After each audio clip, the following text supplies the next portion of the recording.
Berjalan di atas firman menjadikan hidupmu dahsyat. Nah, sudah hampir 1 bulan Bapak Ibu Saudara, Tuhan sedang menaruh kebenaran ini tentang berjalan di atas firman. Dan saya hampir setiap malam saya berkhotbah di TikTok dengan tema ini, tetapi dengan berbagai kebenaran yang lain ya. Dan waktu saya berdoa buat pelayanan di tempat ini, Tuhan menaruh kebenaran ini bahwa kalau saya dan saudara berjalan di atas firman, hidup kita akan menjadi hidup yang dahsyat. Amin. Amin. Karena kalau kita bicara tentang firman, adalah Kristus sendiri. Amin. Amin. Yohanes 1 ayat 1 berkata, pada mulanya adalah firman, dan firman itu adalah Allah, dan firman itu bersama-sama dengan Allah. Dalam ayat yang ke-14 dari Yohanes pasal 1, firman itu telah menjadi manusia dan diam di antara kita. Amin. Di dalam Ibrani pasal 1 dikatakan Allah menopang segala sesuatu dengan firman, termasuk hidupmu. Iya, benar. Jadi kalau engkau ingin hidup luar biasa, berdiri di atas firman. Yesus berkata, kalau engkau tinggal di dalam firman dan firman-Ku tinggal di dalam kamu, minta apa saja. Saudara boleh masukkan apa saja. Amin. Amin. Apa saja Yesus yang bilang, bukan saya. Jadi saudara harus percaya. Ya, baik, kita akan buka bersama-sama di dalam 2 Raja-Raja pasal 5 ayat 10 sampai 14. 2 Raja-Raja pasal 5 ayat 10 sampai ayat yang ke-18. Dengan kasih Kristus saya mengundang Bapak Ibu Saudara-saudara berdiri. Ya, 2 Raja-Raja pasal 5 ayat 10 sampai ayat 14. Kita akan baca dengan suara keras. Firman Allah berkata, iman timbul dari pendengaran, dan pendengaran akan firman Allah. 2 Raja-Raja pasal 5 ayat 10 sampai 14. Kalau saudara sudah dapat, katakan luar biasa. Luar biasa. Kita baca bersama-sama 2 Raja-Raja 5 ayat 10 sampai 14. Elisa menyuruh seorang suruhan kepadanya mengatakan, pergilah mandi 7 kali dalam sungai Yordan, maka tubuhmu akan pulih kembali, sehingga engkau akan menjadi air. Beda ya? Hah? Sama. Maksudnya terjemahannya beda? Oh sama? Oh, karena saudara diam, jadi saya pikir ada sesuatu. Oh bergantian? Tidak, baca sama-sama saja. Ya, mari kita lanjut. Kita ulang saja. 3, 2, 1. Elisa menyuruh seorang suruhan kepadanya mengatakan, pergilah mandi 7 kali dalam sungai Yordan, maka tubuhmu akan pulih kembali, sehingga engkau menjadi tahir. Tetapi pergilah Naaman dengan gusar sambil berkata, aku sangka bahwa setidak-tidaknya ia datang keluar dan berdiri memanggil nama Tuhan Allahnya, lalu menggerak-gerakkan tangannya di atas tempat penyakit itu, dan dengan demikian menyembuhkan penyakit kustaku. Bukankah Abana dan Parpars, sungai-sungai Damsyik, lebih baik dari segala sungai di Israel? Bukankah aku dapat mandi di sana dan menjadi tahir? Kemudian berpalinglah ia dan pergi dengan panas hati. Tetapi Hebrainya datang mendekat serta berkata kepadanya, Bapa, seandainya Nabi itu menyuruh perkara yang sukar kepadamu, bukankah Bapa akan melakukannya? Apalagi sekarang ia hanya berkata kepadamu, mandilah dan engkau akan menjadi tahir. Maka turunlah ia membenamkan dirinya 7 kali dalam sungai Yordan, sesuai dengan perkataan abdi Allah itu. Lalu pulihlah tubuhnya kembali seperti tubuh seorang anak, dan ia menjadi tahir. Amin. Silakan duduk kembali Bapak Ibu Saudara-saudara. Sekali lagi saya ingin berkhotbah dengan judul berjalan di atas firman menjadikan hidupmu dahsyat. Bapak Ibu Saudara-saudara yang kekasih di dalam Tuhan Yesus, sebenarnya mengalami mujizat itu sederhana. Ya. Kenapa?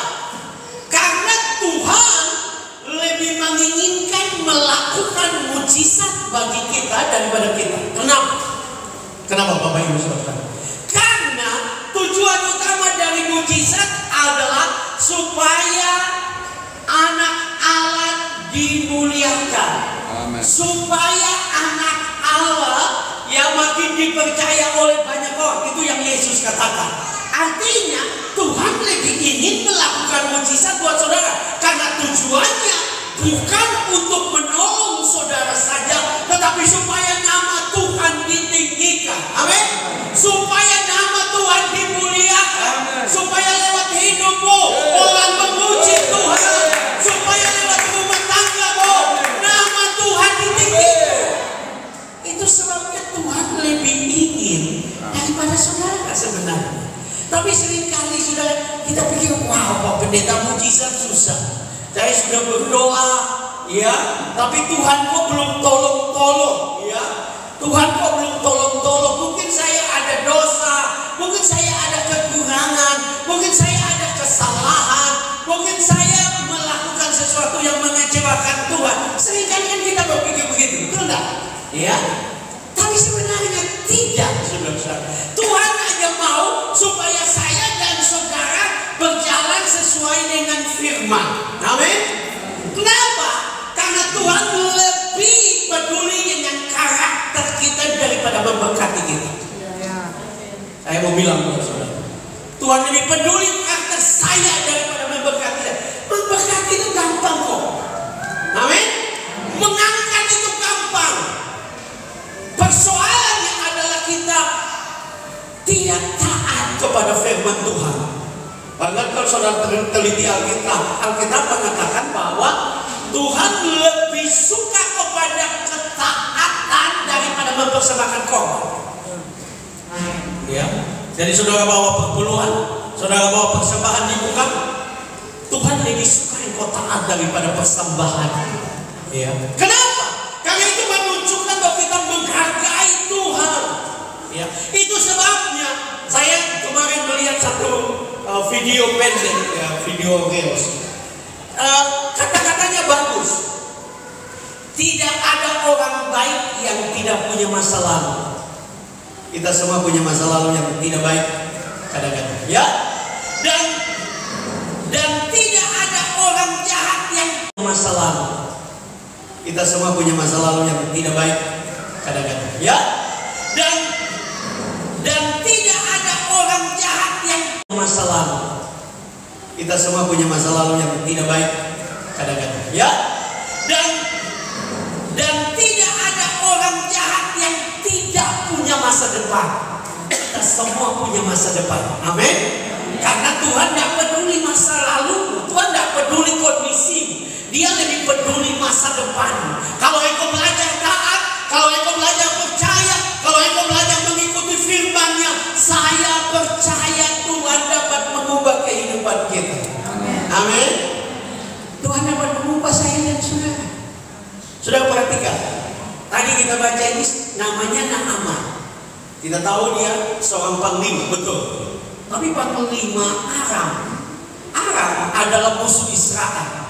Aram berulang-ulang dalam pengertian menjajah Israel.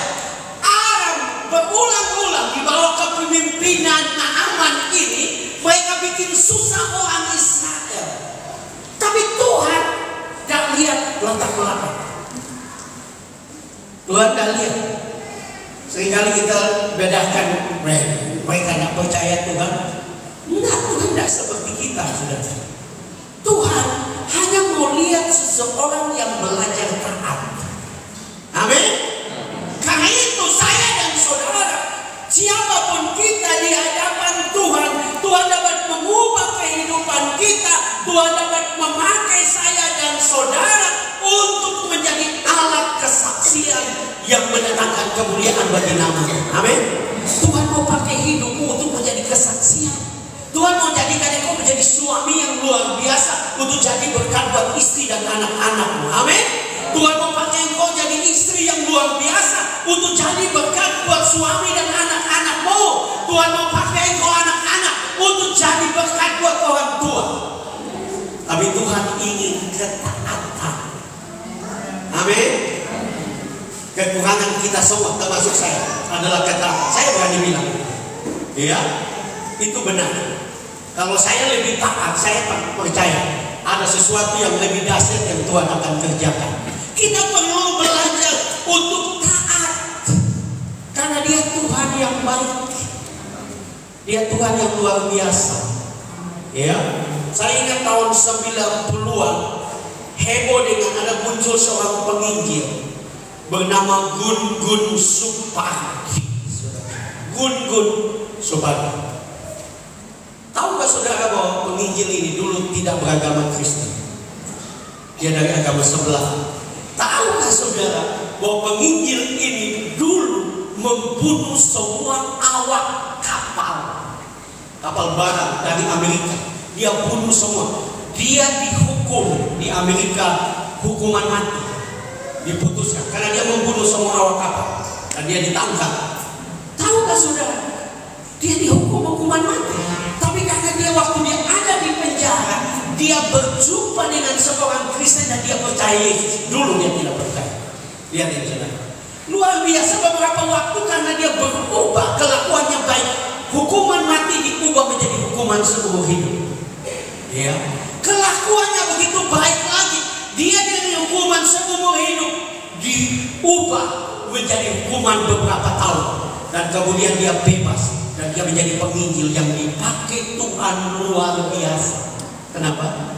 Karena Tuhan tidak peduli masa lalu, Dia peduli masa depan. Dan itu Alkitabiah. Paulus adalah pembunuh umat Tuhan, tapi Tuhan selamatkan waktu dia berjumpa dengan Tuhan, dan dia menjadi penginjil yang lebih besar. Ya, persoalannya adalah seringkali ya kita punya masa lalu tidak baik, tapi kita tidak mau betul-betul taat kepada firman. Kita tidak mau sungguh-sungguh taat. Nah, kalau Bapak Ibu saudara perhatikan di sini bahwa Naaman akhirnya menjadi kesaksian. Amin. Menjadi alat yang luar biasa. Nah, mari kita belajar lebih lanjut. Berjalan di atas firman menjadikan hidupmu dahsyat, karena Tuhan tidak peduli latar belakang dan pemahamanmu. Sekali lagi, saudara, kita baca ayat 11-12 dari 2 Raja-Raja 5 ayat 11 dan 12. Tetapi pergilah Naaman dengan gusar sambil berkata, aku sangka bahwa setidak-tidaknya ia datang keluar dan berdiri memanggil nama Tuhan Allahnya, lalu menggerakkan tangannya di atas tempat penyakit itu, dan dengan demikian menyembuhkan penyakit kustaku. Bukankah Abana dan Parpar, sungai-sungai Damsyik lebih baik daripada segala sungai di Israel? Bukankah aku dapat mandi di sana dan menjadi tahir? Kemudian berpalinglah ia dan pergi dengan panas hati. Nah, Bapak Ibu saudara-saudara, saudara harus sadar bahwa Naaman ini bukan orang biasa. Ya, dia panglima. Seorang panglima artinya dia punya pengaruh. Amin. Seorang panglima artinya dia hebat. Tetapi dia menderita kusta. Ya, suatu penyakit yang pada zaman itu Bapak Ibu saudara belum ada obatnya. Kusta bahkan dimasukkan di dalam kelompok penyakit menurut orang Israel atau Yahudi, penyakit yang dikutuk Tuhan. Ya, salah satunya salah satu dari ada 3 sebenarnya. Orang yang mengeluarkan lelehan itu juga dianggap dikutuk Tuhan. Orang mandul dianggap dikutuk Tuhan. Orang kusta dianggap dikutuk Tuhan. Jadi saudara lihat bahwa Naaman ini ada dalam satu kehidupannya, kelihatan secara publik, kelihatan di depan banyak orang hebat, tapi dia ada kusta. Dia punya penyakit yang orang bisa anggap dia dikutuk Tuhan. Iya, saya coba renungkan, saudara perhatikan. Itu sebabnya Elia tidak keluar. Dia jengkel sebenarnya karena dia datang. Saudara, kalau panglima datang di rumahmu, ya depan rumahmu, pasti aku akan keluar, betul tidak? Nggak usah panglima, RT saja datang dan dia bilang salam. Saudara cepat-cepat keluar, RT lagi datang, betul tidak? Ini panglima loh. Tapi Alkitab mengatakan Elisa tidak berjumpa. Elisa suruh orang untuk bilang kepada dia, pergi mandi di sungai Yordan 7 kali, dan engkau akan sembuh. Ini membuat dia marah. Ya, ini yang membuat dia jengkel. Bapak Ibu saudara-saudara, Dan dia betul-betul bukan sekedar tidak suka, tapi marah. Ya. Kenapa? Karena saya coba untuk meneliti kata gusar, itu berasal dari kata Ibrani katsal. Katsal itu mempunyai arti murka. Jadi dia marah besar. Ini penghinaan. Ya, bayangkan kalau seorang panglima Belanda dulu, dia datang ke rumah saudara dan saudara yang dijajah, dan anggaplah kita Indonesia. Panglima Belanda datang di rumah saudara orang Indonesia dan saudara tidak keluar, cuma saudara bicara dari dalam atau semua orang. Wow, dia marah besar, saudara dapat pukul sampai merayap-merayap. Ya, pasti gigi habis. Ya. Marah, wajar dia marah. Ya, kata katsal ini juga berarti geram. Kata katsal ini juga sakit hati. Ya. Nah, ini yang membuat Bapak Ibu Saudara, kadang-kadang kita melihat cara Tuhan bekerja, cara Tuhan melakukan mujizat itu, kadang-kadang kita terbuka aja, kadang-kadang bukan ini kita sudah doa kok, kita sudah puasa kok, kenapa sih? Belum juga. Ya, kita mungkin masih gereja, tapi di hati kecil kita masih jengkel, ya. Kita masih jengkel dengan Tuhan. Ya, mungkin bukan apa pendeta, iya. Tapi kalau mereka tidak mendapatkan jawaban, seringkali kan timbul tanda tanya. Iya, apa yang diharapkan oleh Naaman? Dia berharap, perhatikan kata-katanya. Dia berkata, saya berharap dia akan keluar, dia akan menggerakkan tangannya di atas penyakit saya, dan saya akan sembuh. Dia punya cara berpikir, ini cara berpikir dukun, saudara. Ya. Ya, karena dia orang kafir. Harusnya dia datang. Ya, dia ambil apa ya? Gorakan. Ya. Kalau dia kunyah, dia sungguh. Nah, itu cara dukun. Dia pikir begitu, saudara. Ya. Nah, saya mau katakan kepada saudara, cara Tuhan melakukan mujizat terhadap kita itu kadang-kadang sederhana. Justru karena sederhana, kadang-kadang kita tidak setuju. Ya, kita pikirnya nyelima. Orang Jawa bilang, pikirnya susah, pikirnya ya seperti apa begitu. Padahal tinggal kita belajar taat saja. Amin. Contohnya, saudara rindu diberkati Tuhan. Saudara pasti pikir diberkati Tuhan itu kalau bupati panggil saya dan dia bilang, kamu warga keluarga terbaik, ini ada amplop 150 juta, pulang dan bangun rumah. Kita kan berpikir begitu kan? Ya, kita kan berpikir begitu. Kadang-kadang kita berpikir seperti manusia planet. Kita berdoa, Tuhan saya mau punya rumah, Tuhan berkati, Tuhan kirim rumah. Kalau Tuhan lempar rumah dari surga, saudara mampu tahan, ya? Atau saudara dan rumahnya hancur-hancur, ya? Kadang-kadang kita berpikir begitu. Tuhan menolong kita itu sederhana. Amin. Tinggal taat saja. Tapi kita seringkali ini yang jadi masalah. Ya, jadi masalah karena kita punya cara berpikir seperti Naaman punya cara berpikir yang spektakuler. Tapi Tuhan kadang-kadang enggak. Ya, saya waktu menyiapkan firman Tuhan ini, Bapak Ibu Saudara, saya teringat waktu COVID jadi. Ya, 2019 saya keluar dari jemaat Nazaret, saya pulang ke Manado dan berpikir saya jadi penginjil dan COVID jadi. Dan saudara tahu, saya tidak bisa pergi kemana-mana karena semua pelayanan juga ditutup, penerbangan ditutup.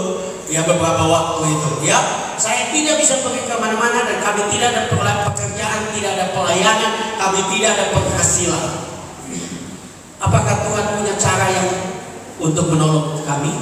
Apakah Tuhan lempar uang dari langit? Enggak.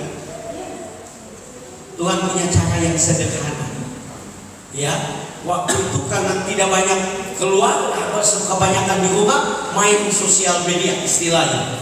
Kita buka sosial media, lagi heboh waktu itu bunga apa ini? Bunga yang daun-daunnya bagus-bagus kan? Waktu itu. Kok tidak dicatat jadi? Yang daunnya merah bagus-bagus itu bunga apa? Oh no, lupa. Tapi bunga itu banyak gitu, dia punya jenis ini banyak sekali. Jadi kami lihat saudara-saudara, banyak istri saya sudah korban penipuan beberapa kali beli untuk dia suka bunga kan, ya. Jadi dia beli jadi korban. Tapi waktu itu COVID terjadi, kami lihat, kemudian kami cari tahu bagaimana sih beli. Jadi kami mulai beli, ya. Saudara tahu bahwa kami beli. Nah kami baru mau coba. Dan saudara tahu apa yang terjadi? Kami beli cukup banyak. Kalau tidak salah 20 lebih pohon bunga itu, ya. 20 lebih dan kami baru sampai. Bunga itu baru sampai 1 minggu, belum betul-betul pulih ditanam di pot. Tapi hari Minggu itu ada orang datang, satu keluarga, dan saudara tahu mereka beli 2 juta lebih. Tuhan memelihara kami dengan sesuatu yang sederhana, ya, bunga yang sederhana. 2 juta lebih dia ambil, saudara, ya, dan Tuhan pakai itu untuk memberkati kami. Dan itu bukan berarti kami tidak banyak kebutuhan. Kami bunga yang sederhana, 2 juta lebih dia ambil, saudara, ya, dan Tuhan pakai itu untuk memberkati kami. Dan itu bukan berarti kami tidak banyak kebutuhan. Kami masih bunga yang sederhana, 2 juta lebih dia ambil, saudara, ya, dan Tuhan pakai itu untuk memberkati kami. Dan itu bukan berarti kami tidak banyak kebutuhan. Kami masih tetap selalu. Dia peduli masa depan. Dia mau berkati rumah tanggamu supaya rumah tanggamu menjadi kesaksian. Rumah tanggamu memuliakan Tuhan. Orang lihat rumah tanggamu, wow, dia setia dengan Tuhan. Tuhan berkati dia, Tuhan angkat dia. Jadi ini sederhana. Kadang-kadang kita pendeta saja bisa salah. Ya, saya mau bilang kepada saya pernah cerita di sini. Dulu pendeta saya menganggap bahwa saya punya gembala itu bukan gereja kecil, jemaatnya 1000-an. Jadi saudara, dia dipakai Tuhan luar biasa. Dia mengatakan bahwa Frans tidak akan jadi pendeta waktu saya mau kuliah di Jawa. Saudara bayangkan, pendeta yang bilang. Jadi kalau ada saudara yang dibilang pendeta bahwa engkau tidak akan punya masa depan, lebih percaya Tuhan daripada pendeta. Karena pendeta bisa salah. Dan pendeta saya salah. Ya. Artinya saya dan saudara harus sadar di hadapan Tuhan, Tuhan itu baik. Amin. Tuhan itu baik bagi engkau. Tuhan itu peduli dengan engkau. Di hadapan Tuhan, Tuhan itu baik. Amin. Tuhan itu baik bagi engkau. Tuhan itu peduli dengan engkau. Tuhan itu peduli. Di hadapan Tuhan, Tuhan itu baik. Amin. Tuhan itu baik bagi engkau. Tuhan itu peduli dengan engkau. Tuhan itu peduli. Anak-anak sangat banding dibandingkan. Kan dia bilang sungai-sungai di Abana dan Parpa, sungai-sungai Abana dan Parpa di Damsik itu lebih bagus daripada sungai Yordan. Ya, saya pernah nonton video sekarang. Memang sekarang beda mungkin dari dulu. Sudah lama. Ya saudara, Pak Pendeta Chris pernah ke Israel. Tapi saya lihat di video sungai Yordan sekarang itu, kalau saudara lihat di air saja coklat. Saudara, air di sini lebih bagus. Coklat, kita lihat sungai Yordan sekarang itu, kalau saudara lihat di air saja coklat. Saudara, air di sini lebih bagus. Coklat, kita lihat air sungai Yordan sekarang itu, kalau saudara lihat di air saja coklat. Saudara, air di sini lebih bagus. Coklat, kita lihat air. Tuhan tanya dia, apa yang ada di tanganmu? Dia bilang cuma tongkat, Tuhan. Dia tongkat bikin apa? Karena dia pengalaman. Ya, dia pengalaman perang. Jadi dia sadar, ini mau selamatkan kau lawan Mesir. Sama seperti saudara sekarang mau lawan Amerika atau mau lawan Rusia, kau pakai bambu runcing. Ya, Gilbert bilang, kenapa Belanda meninggalkan Indonesia? Ya, sehingga kita merdeka. Ya, orang bilang karena para pahlawan kita berjuang. tuang dengan bambu runcing. Gilbert bilang enggak, Belanda kasihan dengan kita. Saudara tidak suka ada bapak, ini hanya lucu-lucu ya. Karena saudara, beruntungnya karena Hiroshima Nagasaki bisa dibom, jadi Belanda ancur-ancur, jadi dia pulang, saudara kita merdeka. Tetapi intinya, saudara, Tuhan dapat menolong kita dengan hal-hal yang sederhana. Kembali kepada apa yang kita pelajari, hanya taat saja. Kalau saudara taat, lihat bagaimana Tuhan mengubah segala sesuatu. Memang kadang-kadang tidak langsung. Tuhan butuh waktu, Tuhan butuh proses. Tuhan menunggu betul-betul engkau siap diberkati. Amin. Itu sebabnya Elisa suruh dia berapa kali? 7 kali. Berapa kali? 7 kali. Betul nggak? 7 kali dalam Alkitab itu adalah angka sempurna. Para orang yang suka memperhatikan angka, mereka mengatakan angka 6 itu angka manusia, tidak sempurna. Tapi angka 7 itu angka sempurna, karena itu angka Tuhan. Pada hari ke-7 Tuhan sempurna. Nah, Tuhan mau supaya saya tidak mengatakan Tuhan tunggu engkau sempurna baru Tuhan berkati. Enggak, itu bukan maksud saya. Tapi waktu Tuhan menemukan kita siap diberkati, Tuhan akan berkati. Kenapa? Karena berkat itu bisa menjadi kutuk. Berkat itu bisa menjadi kutuk. Kenapa ada banyak orang Kristen yang setelah diberkati, ya, diberkati mereka justru hidup tidak benar, ya, hidup tidak benar. Ini saya tidak tulis di sini, tapi maaf, saudara-saudara kita saudara-saudara kita di Papua, waktu belum menjadi pejabat, rajin di gereja bertobat. Begitu sudah jadi pejabat, mulai aneh-aneh. Bukan saja simpanan di banknya banyak, bukan saja dia punya banyak simpanan di bank, tapi dia juga punya istri simpanan. Ya, dia mulai ada istri di Manado. Ya, ada orang bercerita bilang, kalau saudara pergi ke Manado, kemudian saudara tahu tentang Citraland, ada banyak rumah Citraland itu tidak kelihatan kegiatannya. Maksudnya tidak ada orang betul-betul beraktivitas di situ. Ada, ya, cuma ada satu perempuan yang tinggal di rumah itu. Ya, ternyata dia istri simpanan pejabat dari Papua. Jadi nanti mereka bilang, "Ma, kita mau rapat di Jakarta ini." "Oh iya, Bapak mau rapat, berangkat sudah." Tapi beli tiketnya tiket Manado. Singgah dulu di Manado Bapak minggu, baru dia lanjut ke Jakarta rapat. Ya, kenapa? Karena itu berkat itu bisa menghancurkan kita. Tuhan menunggu kita belajar untuk taat kepada Tuhan. Kita belajar untuk betul-betul takut akan Tuhan. Waktu kita belajar taat, belajar takut, Tuhan akan mulai memberkati kita. Amin. Tuhan mulai mengangkat kita. Tuhan mulai memberkati anak-anak kita. Tuhan mulai melakukan hal-hal yang dahsyat. Tuhan akan membuat hidup kita menjadi hidup yang luar biasa. Amin. Tapi kita harus belajar taat. Iya.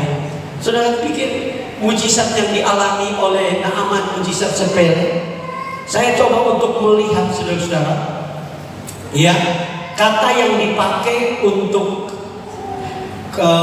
di dalam ayat ini dikatakan, lalu pulihlah tubuhnya kembali seperti tubuh seorang anak dan dia menjadi tahir.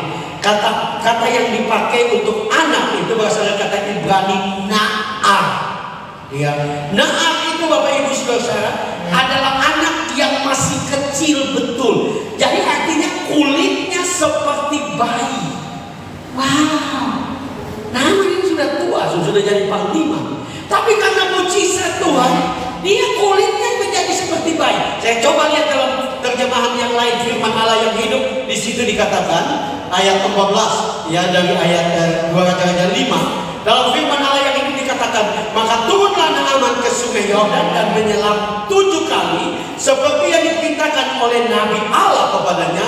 Ternyata kulitnya menjadi sehat kembali dan halus seperti kulit anak kecil. Ia telah sembuh. Wah, kulitnya seperti anak kecil, lembut, ya, kulitnya segar. Saya berpikir mungkin orang kalau sampai pangkat jenderal ini mungkin sekitar umur 60 tahun. Bayangkan, atau panglima. Artinya Tuhan bukan saja menyembuhkan kusta, Tuhan memulihkan segala sesuatu. Tuhan hanya menunggu kita taat. Ya, saudara mungkin tidak puas dengan rumah tangga, taat, cari Tuhan, sungguh-sungguh dengan Tuhan. Saya mau katakan rumah tanggamu akan penuh dengan kemuliaan Tuhan. Tuhan mau melakukan banyak mujizat dalam kehidupan kita. Tuhan mau melakukan hal-hal yang besar karena Tuhan mau supaya hidup kita menjadi hidup yang luar biasa.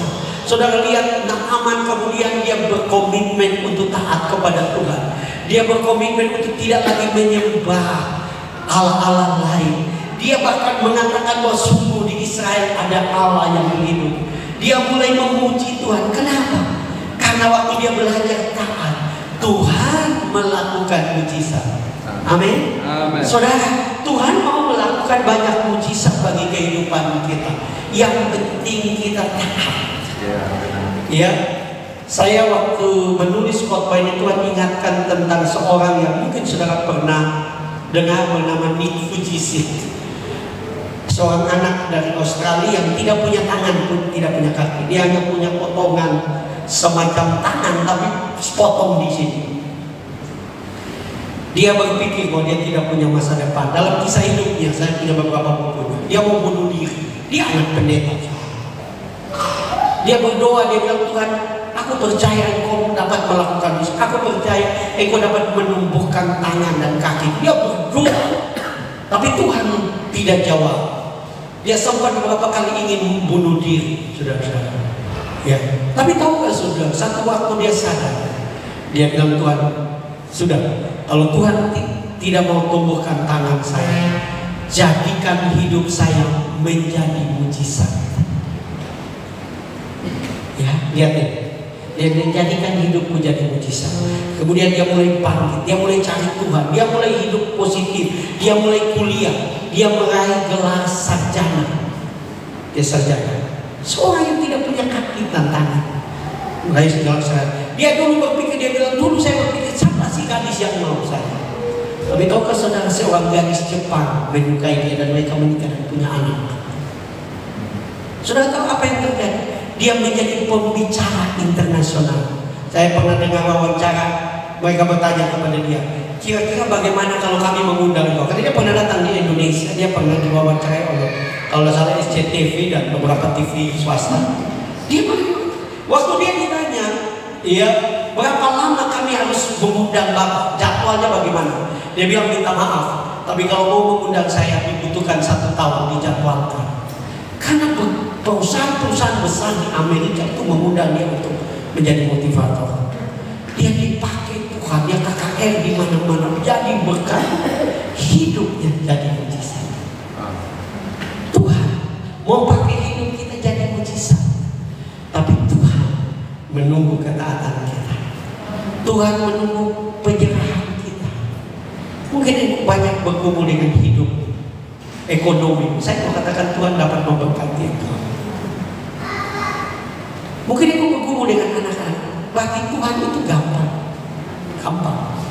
Ya. Mungkin saya sudah pernah cerita di sini. Saya alami itu.